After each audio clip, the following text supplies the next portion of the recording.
When we think of nuclear energy, powerful images come to mind. Giant towers releasing plumes of smoke into the sky, radiation warnings, and that strange mix of respect and fear evoked by the word nuclear. But something is changing. The nuclear energy of the future will not be large, threatening, or reserved for powerful countries. It will be compact, efficient, clean, and replicable. Today I'll explain what a small modular reactor is and why this tiny machine could become the oil industry's most silent enemy. What is a small modular reactor?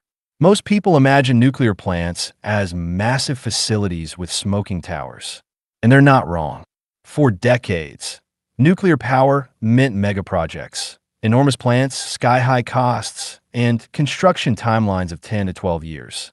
But that's changing with the emergence of small modular reactors, or SMRs. What is an SMR? A compact nuclear reactor, typically generating between 50 and 300 megawatts.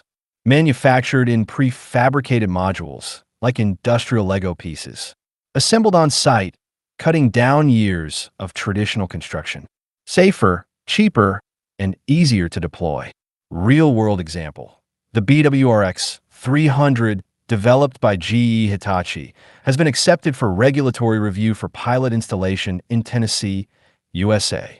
While not yet approved, this marks the beginning of the first SMR evaluation process under current U.S. regulations.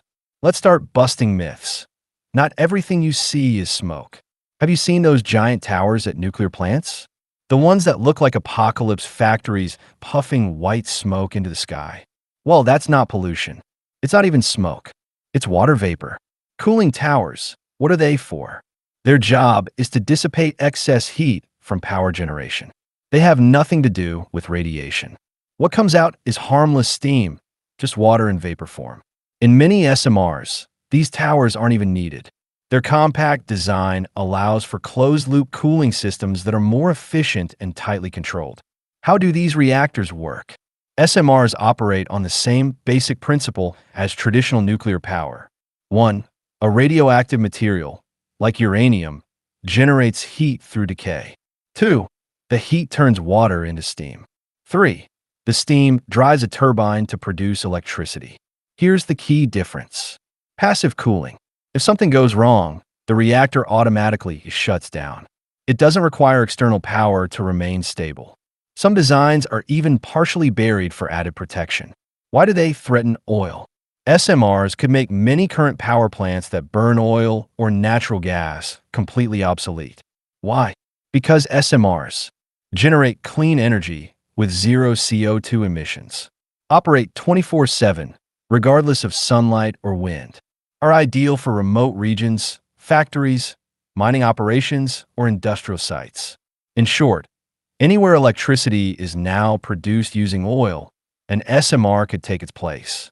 That's a direct threat to oil-exporting countries reliant on foreign energy demand.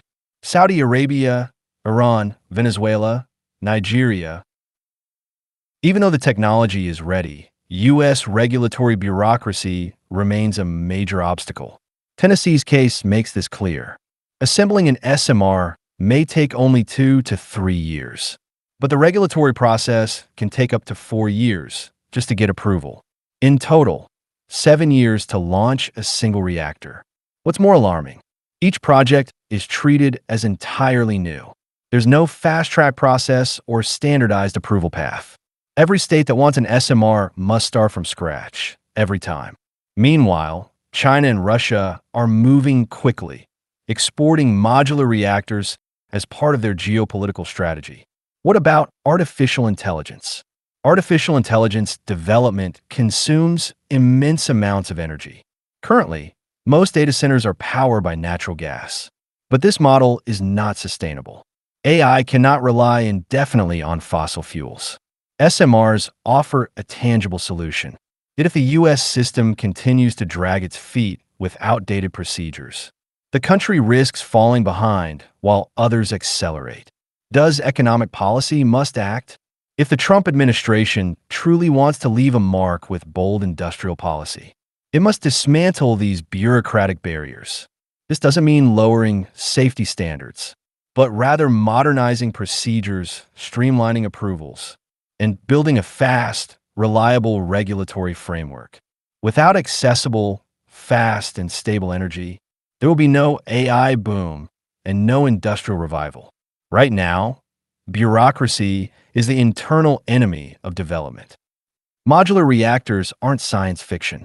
They're already here, and they offer a clean, steady, sovereign alternative to oil.